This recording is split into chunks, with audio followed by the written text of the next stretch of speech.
할렐루야. 오늘도 함께 예배하는 사랑하는 모든 가족들에게 하나님의 은혜와 능력과 평강, 복의 복이 넘치기를 주님의 이름으로 축원합니다.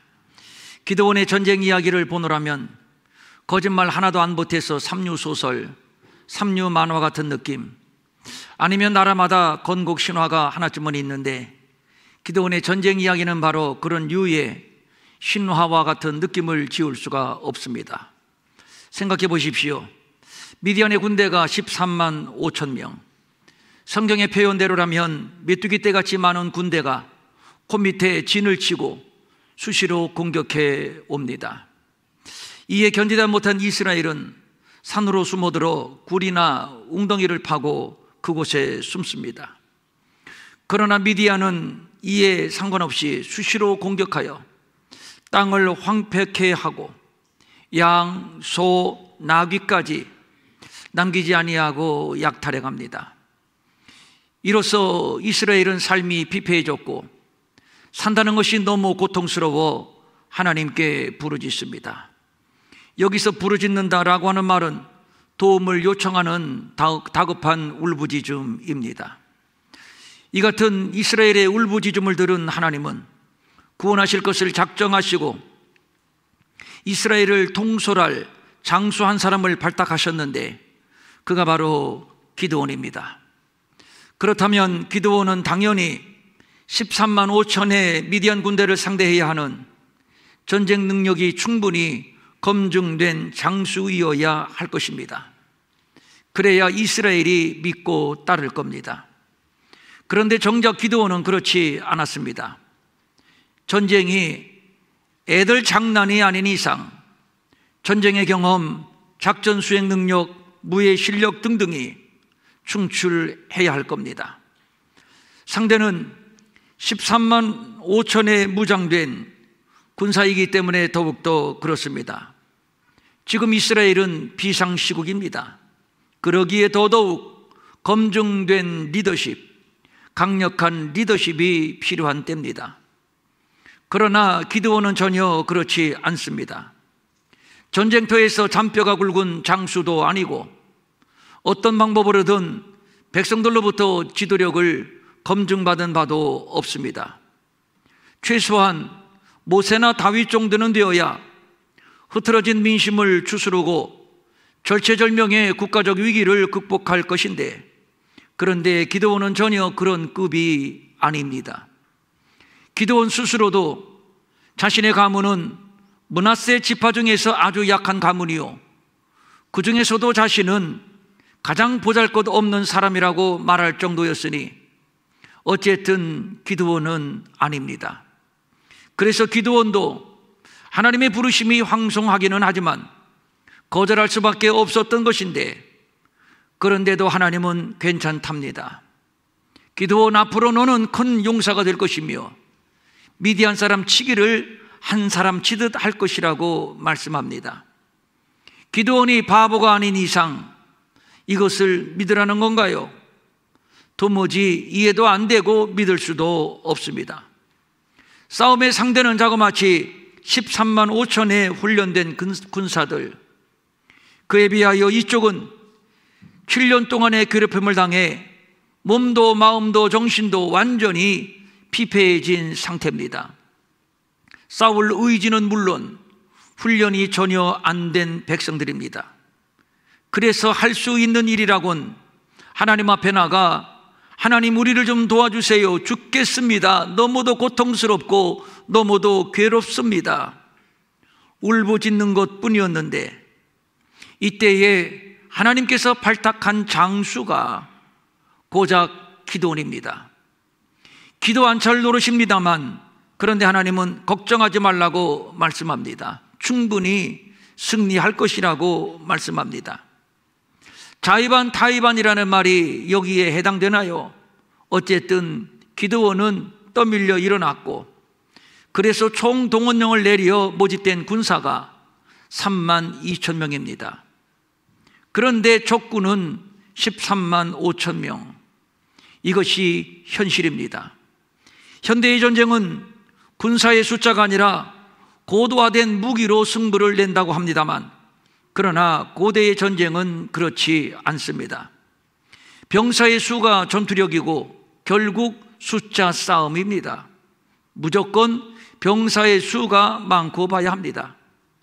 그래서 다윗도 하나님이 금하셨던 인구조사를 실시했던 것인데 하여간 군사의 수가 군사력이요 또 국력입니다. 그런 면에서 13만 5천 대 3만 2천, 이것은 볼 것도 없이 안 될 일입니다. 현황판을 앞에 놓고 한숨만 쉬고 있을 기드온에게 하나님은 다시 말씀합니다. 기드온, 3만 2천 명 너무 많아, 추려라. 이게 말이 됩니까? 그렇지만 어쩌겠습니까? 순종해야지. 이렇게 해서 추련 남은 숫자가 10,000명이었습니다. 13만 5천 대 만. 한심하지요? 그런데 하나님은 또 말씀하시기를 그것도 너무 많아, 다시 추리라고 말씀합니다. 이제는 한숨을 쉴 힘도 없습니다. 갈 때까지 가보자 하여 최종적으로 추린 숫자가 300명입니다. 300대 13만 5천. 좋습니다. 100번 양보해서 확률이 아주 낮기는 하지만 치고 빠지는 게릴라 작전을 펼치면 만만에 하나 혹 모르겠습니다. 그런데 여기에도 전제가 있습니다. 이럴 경우는 잘 훈련된 군사와 고도의 전술 전략이 있어야 합니다. 그러면 하나님이 숨겨놓은 비장의 카드라도 있는 것인가? 보아하니 그것도 아닙니다.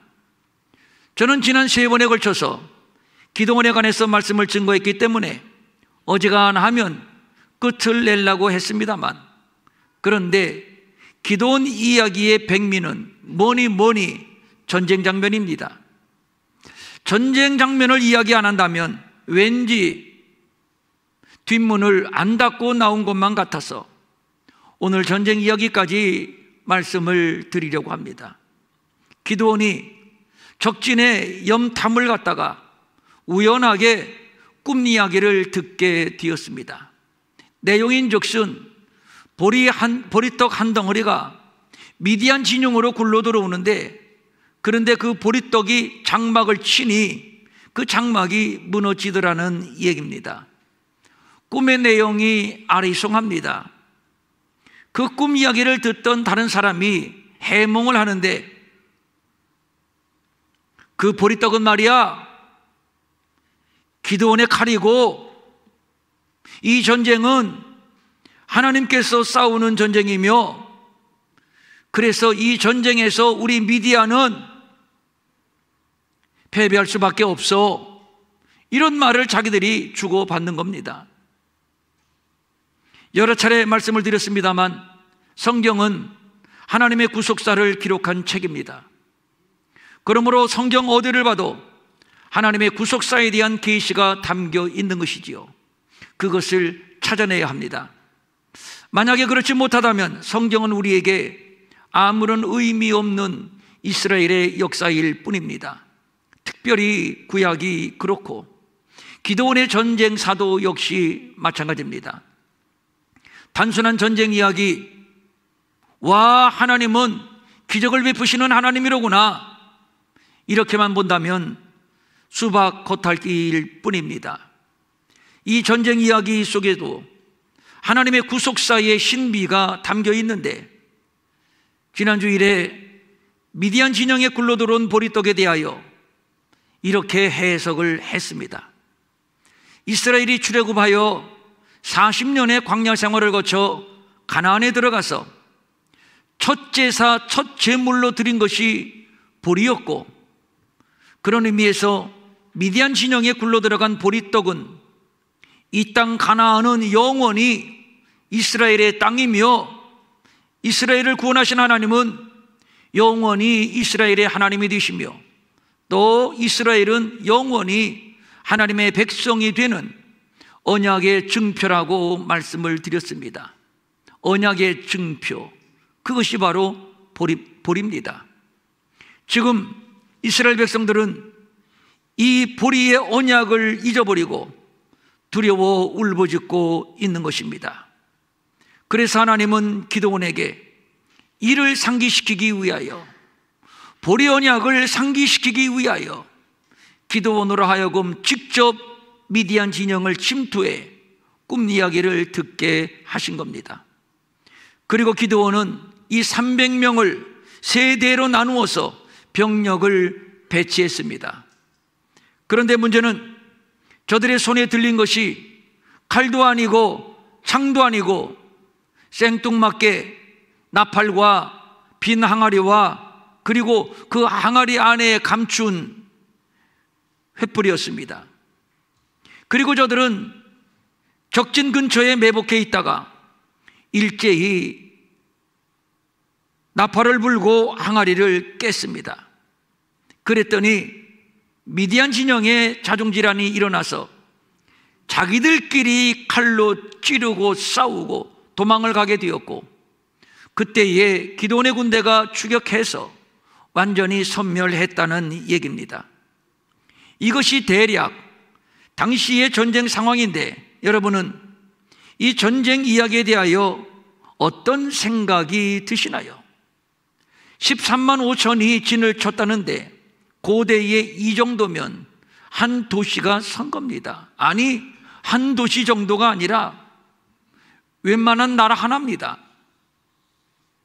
그런데 저들이 고작 300명의 나팔 소리가 들리고 300명이 항아리를 깨고 횃불이 들렸다는 것만으로 자기들끼리 놀라서 이리저리 뛰고 서로 칼로 찌르고 죽이고 그리고 도망을 갑니다. 이것이 과연 현실적으로 가능한 일인가요? 고작 300명이 부는 나팔 소리, 고작 300명이 항아리를 깨뜨리는 소리, 여기에 놀라서 13만 5천 명이 전부 일어나 자기들끼리 찔러 죽이고 난동을 부리다가 도망을 간다. 미디안 군대는 모두 상황 판단 못하는 바보들인가요? 이제 막 걸음마하는 어린 아이들인가요? 저도 본문을 생각할 때마다 현실성이 없어도 너무도 현실성이 없는 얘기라는 생각을 지울 수가 없습니다. 계속 말씀드리는 바입니다만 전혀 현실성이 없는 삼류 만화 이야기. 그런데 말입니다, 처음에 하나님께서 기드온에게 하신 말씀이 무엇이었나요? 기드온, 너는 용사야. 용사 중에서도 큰 용사야. 여호와께서 너와 함께 하시느니라. 그리고 또 하신 말씀이, 하나님이 내가 반드시 너와 함께 하리니 네가 미디안 사람 치기를 한 사람 치듯 할 것이야. 싸움의 주체가 하나님이시라는 얘기요. 그러므로 중요한 것은 이 싸움은 300대 13만 5천이 아니라 하나님 대 13만 5천의 싸움이 되는 것입니다. 그런데 이 싸움을 주도하시는 하나님은 지난날에 가나안에서 첫 제사를 드릴 때 이 땅은 너의 자손들의 땅이야. 영원히 너의 자손들이 이 땅에서 살 것이야. 이렇게 이스라엘과 보리 언약을 맺었던 바로 그 하나님이십니다. 그래서 저는 이 전쟁을 지휘하시는 하나님을 보리떡 하나님이라고 부르고 싶습니다. 그런데 300명의 군사들이 손에 든 무기는 칼이 아니라 나팔과 빈 항아리, 그리고 항아리 안에 감추어진 횃불이 전부였습니다. 보리떡이 기드온의 칼이라면서요. 그러면 당연히 칼을 가지고 나가야 하는 것 아닌가요? 그런데 나팔은 뭐고 항아리는 뭐고 또 횃불은 무엇인가요? 이 정도면 완전히 싸우려는 것이 아니라 무장 해제입니다. 포기입니다. 항복입니다. 칼이 아니라면 최소한 곡괭이라도 들어야 할 것이고, 곡괭이가 아니라면 최소한 막대기라도 들어야 할 것이고, 막대기라도 여의치 않다면 최소한 돌멩이라도 들어야 하는 것 아니던가요? 그런데 횃불과 항아리가 전쟁에 무슨 연관이 있다고, 무슨 전쟁에 도움이 된다고 그것을 들라고 말씀하신 겁니까? 매우 중요한 얘기입니다. 하나님은 지금 의도적으로 이스라엘의 군사 300명마저도 무장을 해제시킨 것입니다. 왜냐하면 이 싸움은 300대 13만 5천의 싸움이 아니라 하나님 대 13만 5천의 싸움이기 때문입니다.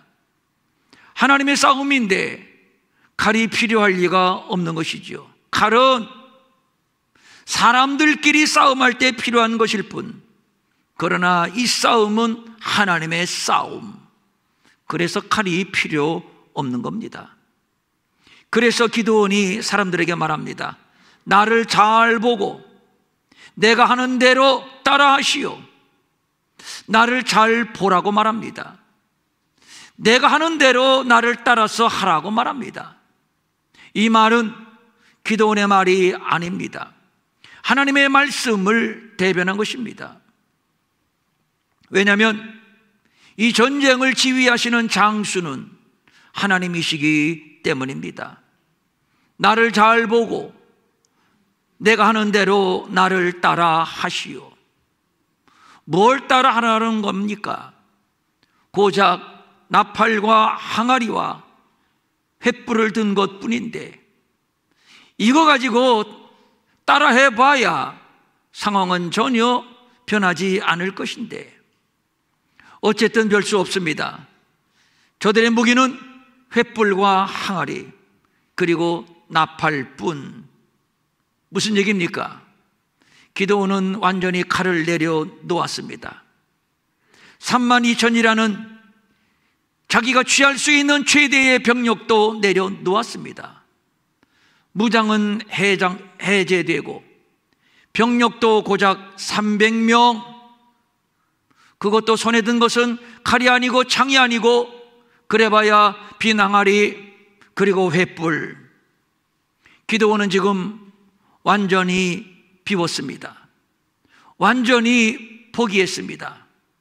바닥을 친다는 말이 있는데 지금 기드온은 완전히 바닥까지 내려갔습니다. 300이라고 하는 수는 어떤 전략도 어떤 작전도 세울 수 없는 가장 무능한 수요, 가장 연약한 수입니다. 하나님 도와주세요. 살려주세요. 죽게 되었습니다. 하나님밖에는 우리를 구원할 리가 없습니다. 제발 제발 하나님 우리를 좀 구해 주세요.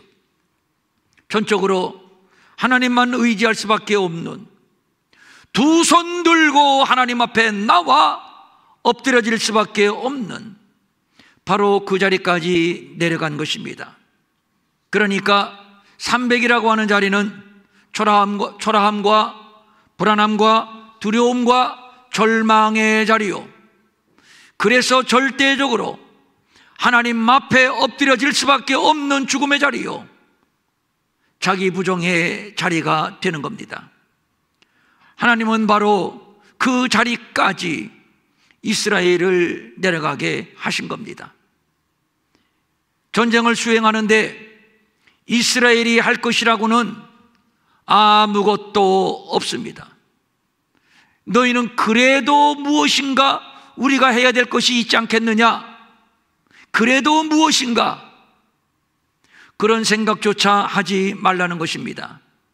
그래서 하나님은 이스라엘이 전혀 아무것도 할 수 없는 바닥까지 비우고 내려가게 하신 겁니다. 그리고 이 전쟁의 작전명은 항아리와 횃불입니다. 이 전쟁의 작전명은 항아리와 횃불 작전. 여기서 횃불은 원어로 라피드인데 이 단어는 구약 성경에 딱 2번 등장을 합니다.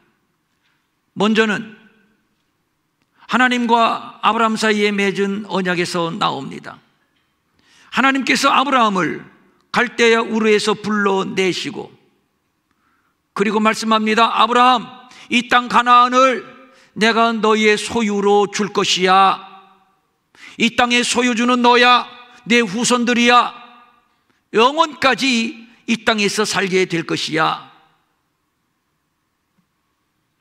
이 말씀을 들은 아브라함이 긴가민가, 정말 믿을 만한 말인가 하여 하나님 앞에 확증을 얻고 싶어서 이런 요구를 합니다.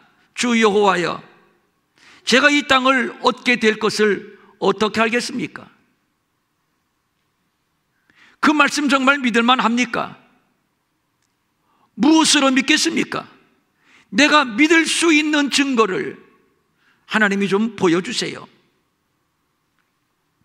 이 말을 들으신 하나님은 아브라함과 언약식을 거행하시는데, 언약식, 우선 제물을 제단에 올려놓습니다.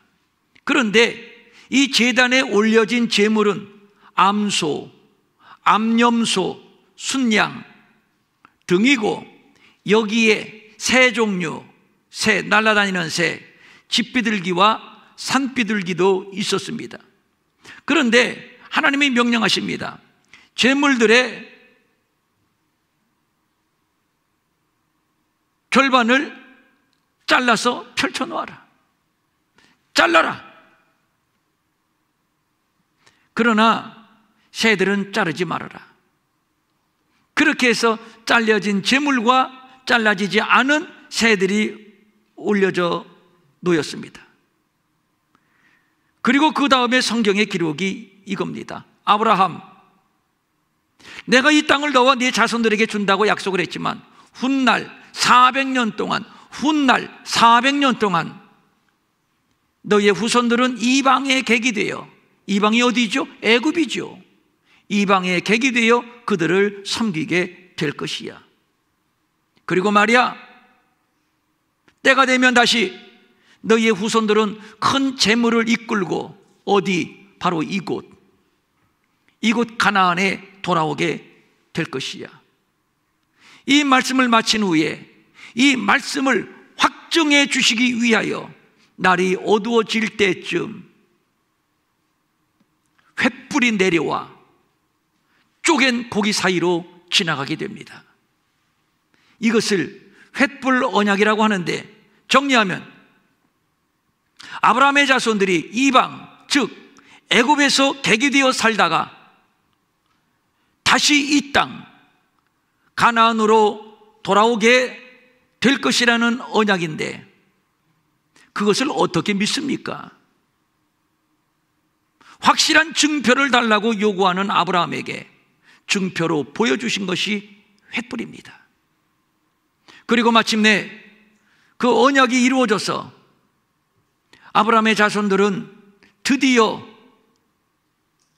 애굽에서 종살이의 삶을 끝내고 가나안에 들어오게 되었는데, 가나안에 들어와서 하나님 앞에 드디어 우리의 조상에게 언약하셨던 그 언약이 오늘날 우리에게 이렇게 이루어졌군요, 우리에게 이렇게 이루어졌군요 하면서 감사하는 마음으로 제사를 드렸는데, 그 제물이 바로 보리입니다.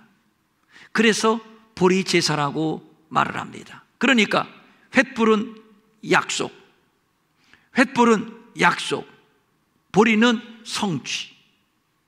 그러니까 횃불 언약과 보리 언약은 이렇게 서로 통합적으로 연관해서 봐야, 아, 이게 이런 뜻이로구나, 아, 저게 저런 뜻이로구나, 충분히 이해가 가능한 것이지요. 이것이 바로 기드온 전쟁을 푸는 열쇠가 되는 겁니다. 그러면 기드온 군대가 손에 들고 있었던 횃불은 무엇인가요?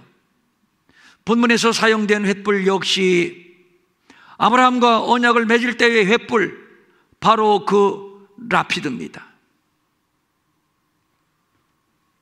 그러므로 지금 미디안과의 전쟁은 이 땅을 너희에게 주겠다고 약속하셨던 지난날의 그 언약을, 그 약속을 지키시려는 하나님의 의지가 담긴, 내가 그 약속을 실행하겠다고 하는 하나님이 진두지휘하시는 하나님의 전쟁이 되는 것입니다. 이 땅 가나안은 천하 없어도 이스라엘의 소유이며, 이스라엘 역시 천하 없어도 하나님의 백성입니다. 누구도 이 땅을 차지하거나, 누구도 이 땅을 훼손하거나, 누구도 이 땅을 더럽힐 수 없고, 또 이 백성을 괴롭힐 수도 없습니다. 왜냐하면 이 땅은 이스라엘 백성과 언약을 맺은 땅이요, 이스라엘은 하나님의 언약 백성이기 때문입니다. 그 증거가, 그 증표가 바로 횃불입니다. 그런데 횃불이 항아리 안에 들려 있습니다. 이 항아리가 깨지는 순간 횃불이 이스라엘 진영을 밝힐 겁니다. 그리고 승리할 겁니다. 아브라함과 언약을 맺을 때 횃불이 쪼개진 고기 사이로 지나갔습니다. 그리고 지금 깨어진 항아리 사이로 횃불이 밝혀집니다. 하나님은 지금 이 전쟁에서 과거 아브라함과 맺은 언약을 재현하고 계신 겁니다. 미디안의 군사 13만 5천이 진을 치고 공격해도 아무런 걱정이 되지 않는 것은, 이 땅은 이미 하나님이 너희에게 주신다고 횃불로 약속했으니, 하나님은 천년이 지나고 만년이 지나도 약속을 지키시는 신실하신 분, 그러므로 하나님은 그때의 그 약속을 지키기 위하여 지금 하나님이 친히 장수가 되시어서 친히 이 전쟁을 지휘하고 계신 겁니다. 나는 나의 약속을 이렇게 지킨다. 쪼개진 재물 사이로 지나간 불은 하나님 자신이었습니다. 이스라엘은 지금 아무것도 할 수 없는 300명의 자리로 내려갔습니다. 모든 것을 다 비우고 완전 막장까지 내려갔습니다. 하나님께 울부짖는 것밖에는 아무것도 할 게 없는 가장 낮은 자리, 가장 천한 자리, 가장 무능한 자리, 가장 가난한 자리로 내려갔습니다. 무슨 얘기인가요?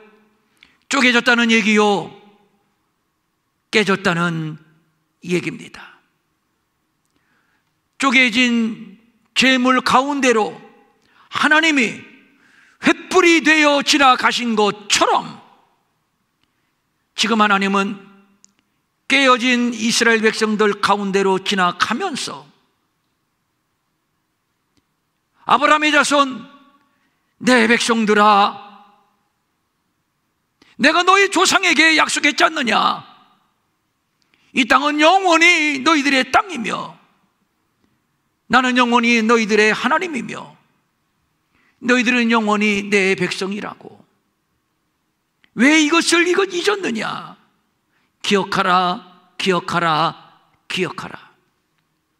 그러므로 첫 번째 횃불 언약에서 짐승의 쪼개짐과 그리고 지금 항아리가 깨짐은 같은 얘기입니다. 이것을 구속사적으로 풀어도 똑같은 얘기가 됩니다. 우리는 이 보화를 질그릇에 담고 있습니다. 이것은 그 풍성한 능력이 우리에게서 나오는 것이 아니라 하나님께로부터 나오는 것임을 보이시려는 것입니다. 이 말씀이 바로 항아리 속의 횃불 이야기가 아닌가요? 질그릇이 무엇입니까? 질그릇, 항아리가 아닌가요? 항아리가 아닌가요? 우리가 이 보배를 항아리 속에 가졌노라. 무엇을? 보배를. 무엇입니까? 예수 그리스도. 항아리 속에 담겨진 횃불,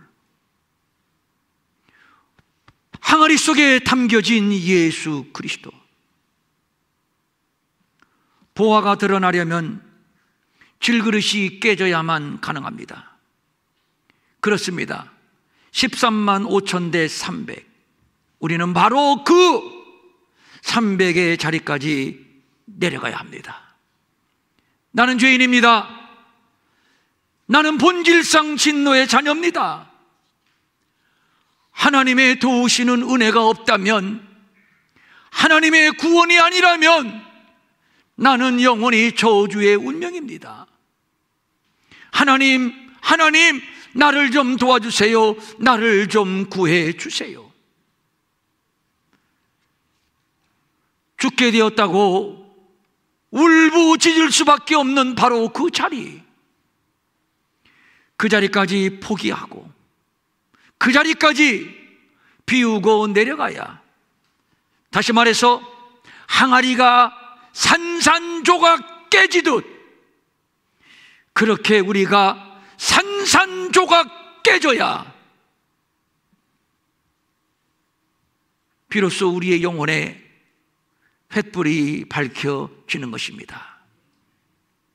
비로소 그 자리에서 우리는 하나님의 은혜의 그 능력, 그 영광을 경험하게 되는 겁니다.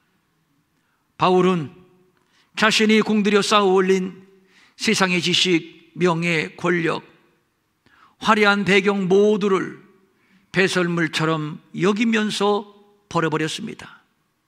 그리고 나는 죄인 중에 괴수입니다. 나는 죄인 중에서도 괴수입니다. 스스로 괴수라고 실토하며 내려갔습니다. 번지 점프하면 바닥까지 추락하지 않습니까? 바울은 그렇게 자기 몸을 던져 추락해 내려갔습니다. 어찌해 볼 도리가 없는 그 막장맨 끝까지, 어찌해 볼 도리가 없는 마지막 그 300의 자리까지 기드온은 그렇게 떨어졌습니다. 그는 완전히 자신을 갈랐고 자신을 깨뜨렸다고 이렇게 고백을 합니다. 나는 날마다 죽노라. 나는 날마다 쪼개지노라. 나는 날마다 깨지노라. 나는 날마다 하나님 앞에서 박살이 나노라. 그리고는 살든지 죽든지 내 몸에서 그리스도가 존귀하게 되려 하나니 이는 내게 사는 것이 그리스도니 죽는 것이 유익함이라. 깨지고 쪼개지고 죽으니 비로소 그리스도가 나타납니다. 이제는 내가 사는 것이 내가 아니라 그리스도께서 사십니다. 지난 날에는 내가 내 힘으로, 내 노력으로, 내가 애씀으로 어떻게든 싸워보려고 했는데, 그래서 승리하고 그래서 성공하려고 했는데 깨지니, 쪼개지니 아무것도 할 수 없는 그 300의 자리까지 떨어지니 이제는 하나님이 싸워주시고 하나님이 승리케 하시고 드디어 나팔이 울립니다. 이 나팔은 승리의 나팔입니다. 기드온의 전쟁은 우리의 완전한 무력감이 공개되고, 그래서 깨지고 쪼개지고 어쩔 수 없어서 두 손 들고 하나님 앞에 나아가 살려달라고 도와달라고 부르짖을 때 비로소 하나님이 횃불로 나타나시고, 그리고 대신 싸워주시고 결국 승리한다는 메시지를 담고 있습니다. 죽어야 할 죄인, 바로 우리들을 구원하시기 위하여 우리 주 예수 그리스도께서 항아리 속에 횃불로 오셨고 보리떡으로 오셨고, 그리고 깨지고 찢기며 죽임을 당하셨습니다. 그리고 나팔을 울리셨습니다. 바로 승리의 나팔입니다. 이제 마귀의 정체가 드러났습니다. 저들의 진은 무너졌습니다. 저들은 패배했고 완전히 결박당했습니다. 이제 우리는 구원받았고 마침내 영원히 승리했습니다. 그리스도인은 돈 벌고 출세하고 성공함으로 승리하는 자들이 아니라 비우고 내려가고 날마다 깨지고 날마다 죽는 자아의 무너짐을 통해서 승리를 매일매일 경험하는 자들입니다. 그것이 무엇인가? 바로 십자가입니다. 내가 깨지고 횃불로 승리하고 그 이후로 우리의 삶은 180도 완전히 바뀝니다. 그리고 이렇게 외칩니다. 여호와를 위하라, 기드온을 위하라. 바로 이것입니다. 이제는 내가 사는 것이 내가 아닙니다. 내 안에 그리스도께서 사십니다. 그러므로 우리가 살아도 주를 위하여 살고 죽어도 주를 위하여 죽나니, 그러므로 사나 죽으나 우리가 주의 것이로다. 깨진 자들, 그리고 승리를 경험한 자들은 생각이 바뀝니다. 인생관이 바뀌고 가치관이 바뀌고 삶의 방향이 바뀌고 삶의 목적이 바뀝니다. 어떻게? 살아도 주를 위하여 죽어도 주를 위하여. 바로 이런 삶으로 말입니다. 이것이 기드온 전쟁 이야기에 담겨진 구속사적인 신비입니다. 지금 처참하리만큼 내려가고 처참하리만큼 깨짐을 경험하고 계신 분들, 비명소리, 신음소리조차 낼 수 없는 분들, 이 자리에 혹 계십니까? 이제 곧 횃불은 드러날 것이고, 그리고 직접 나는 이렇게 승리했다고, 하나님이 내게 이렇게 승리를 주셨다고 나팔을 불게 될 것입니다. 그리고 우리의 삶은 완전히 터닝이 될 겁니다. 살아도 주를 위하여 살고 죽어도 주를 위하여 죽는, 그러므로 우리가 사나 죽으나 주의 것이로다, 이런 삶으로 말입니다. 사랑하는 성도님들, 기드온의 전쟁 이야기는 지난 과거에 이런 기적적인 전쟁이 있었다라는 역사의 기록이 아닙니다. 그 안에 하나님의 구속의 신비가 담겨 있고, 내가 너를 버리지 않는다, 하나님은 우리를 영원히 지킨다는 그 약속의 신비가 그 전쟁 속에 담겨 있으며, 오늘 우리에게 이 말씀으로 확신을 더해 주는 것입니다. 이제 하나님의 임재하심에, 약속을 이루심에 횃불이 우리 앞에 드러날 겁니다. 밝혀질 겁니다. 이제 우리는 나팔을 불 것입니다. 힘을 내시고, 바닥을 치면 어떻게 한다고 그랬죠? 올라간다고 그랬잖아요. 깨지는 순간 역전이 일어나니 그 역전의 순간을 믿으면서 확신 있고 담대하게 감사하면서 승리할 수 있는 사랑하는 모든 권속들 될 수 있기를 주님의 이름으로 축원합니다. 축원합니다. 아멘. 일어나셔서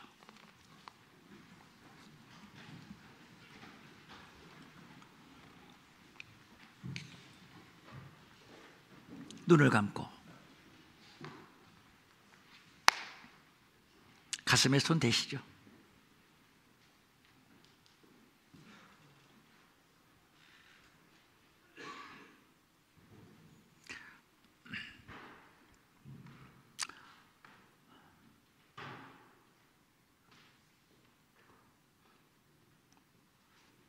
고기를 가르니 얼마나 그 아픔이 컸겠어요. 항아리가 산산조각 나는 아픔.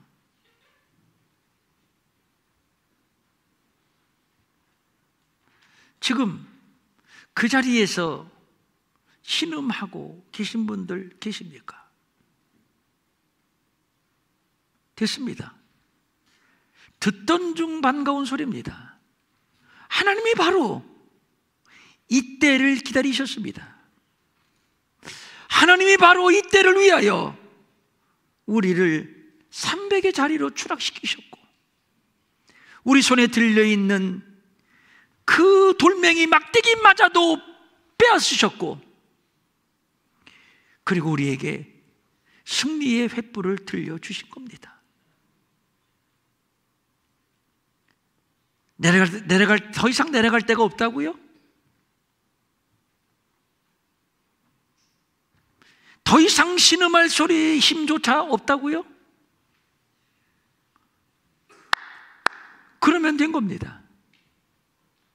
이제 횃불이 드러나고 어두움은 물러가고 우리는 전진할 것이고 승리할 것이고, 우리는 이제 이런 고백을 할 겁니다.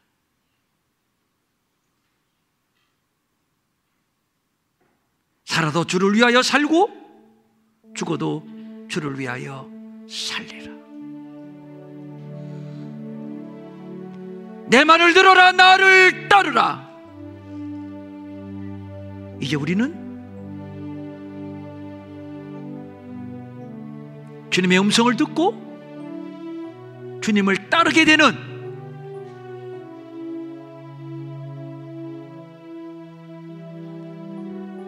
놀라운 터닝이 이제 일어날 것입니다. 그렇게 믿으시면 아멘. 그렇게 믿으시면 아멘.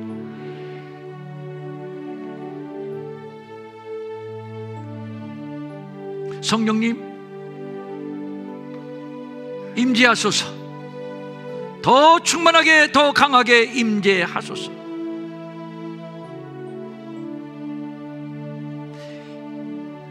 이제 나는 쪼개졌습니다. 이제 나는 깨졌습니다. 이제 나는 죽었습니다. 내 손에는 아무것도 들려있지 않습니다. 내가 할 수 있는 것은 아무것도 없습니다.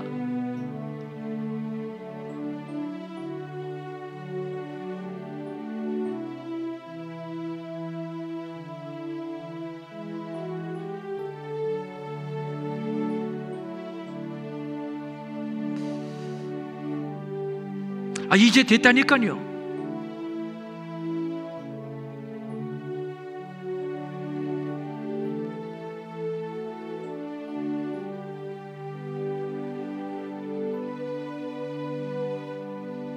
어둠은 물러가고 우리는 승리하고, 그리고 나팔은 울려 퍼지고, 이제 내가 육체 가운데 사는 것은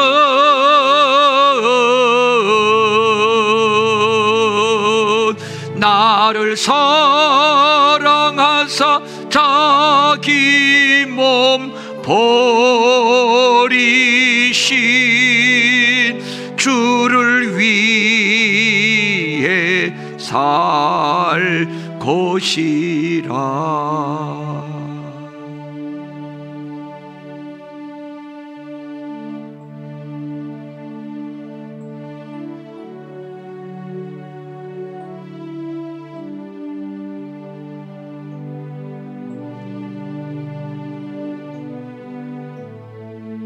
이제 내가 그리스도와 함께 십자가에 못 박혔습니다. 이제는 내가 산 것이 내가 아닙니다. 내 안에서 그리스도께서 사신 것입니다. 항아리는 깨지고 횃불은 드러나고, 그 횃불로 인해서 우리는 승리하고, 그러므로 이제는 내가 사는 것이 내가 아니요 내 안에서 그리스도께서 살게 됩니다. 다 같이 아멘. 아멘.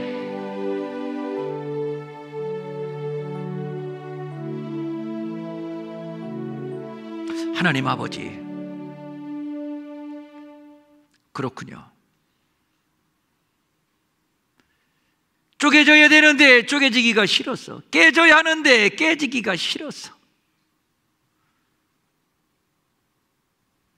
손에 든 칼과 창을 내려놓아야 되는데 이거 움켜쥐고 내가 발버둥치고 내가 올라가고 내가 성공하고,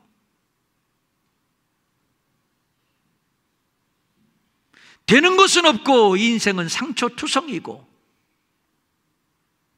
그래서 우리 안에 불평과 원망만 넘쳐나고 사는 것이 팍팍하고,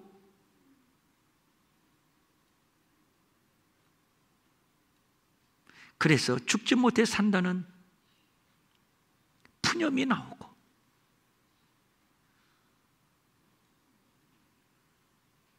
이 시간 들려주신 말씀 우리의 신비에 박혀지게 하시고, 그렇구나,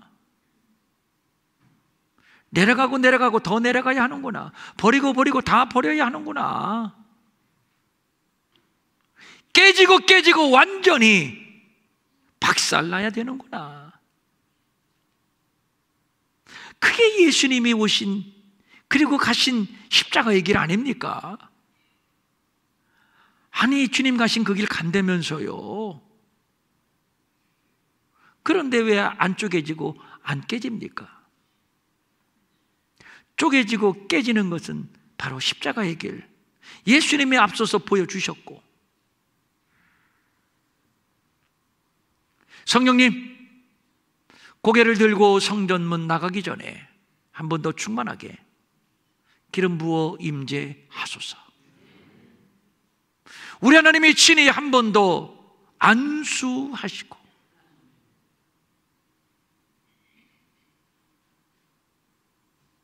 쪼개짐 때문에, 깨어짐 때문에 아프지? 힘내, 이제 되었어. 횃불이 밝혀질 것이야. 주님의 이 언약을 붙잡고, 이 횃불 언약은 내게 하신 언약이요, 그러므로 이 언약을 붙잡고 이제 세상으로 나가게 하옵소서. 나팔을 불게 하옵소서. 여호와를 위하라, 기도원을 위하라. 어떤 소리도 들리지 않고 여호와의 소리만 들려지게 하시고, 주를 위한 삶으로 바뀌어지게 하옵소서.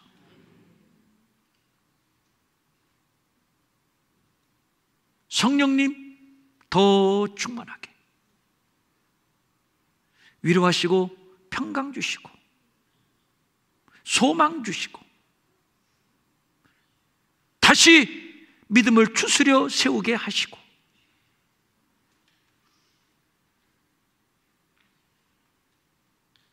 적진을 향해 뛰어들어갔던 300의 군사들처럼 그렇게 나팔을 불며 뛰어들어가 승리케 하옵소서. 한국교회가 다시 깨어지게 하옵소서. 깨어지지 아니하면 절대로 횃불은 드러나지 않는 하나님이 세우신 이 언약을 다시 한국교회가 회복하게 하시고 우리가 회복하게 하시고 다시 한국교회가 하나님이 하신 위대한 일을 찬양하며 증거하는 나팔을 불게 하옵소서. 주일헌금, 주정헌금, 11조, 감사헌금, 선교헌금, 구제헌금, 장학헌금, 각종 예물 주님 앞에 드리고 또 기도 제목을 적어서 주 앞에 드리고 또 직접 와서 드리기도 하고 인터넷으로 드린 손길도 있습니다. 이미 하나님이 받으신 줄로 믿사옵나이다. 하늘의 복, 땅의 복, 신령하고 기름진 복으로 충만하게 하시오며 특별히 웃을 일이 없는 때에 우리에게 기쁨을 주시고 불안의 시대에 우리에게 평강을 주시고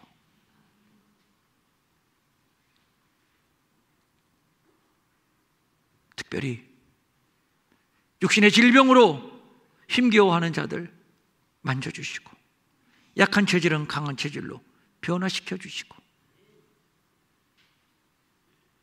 물질 때문에 힘겨워하는 자들 그 물질의 결박도 풀어주시옵소서.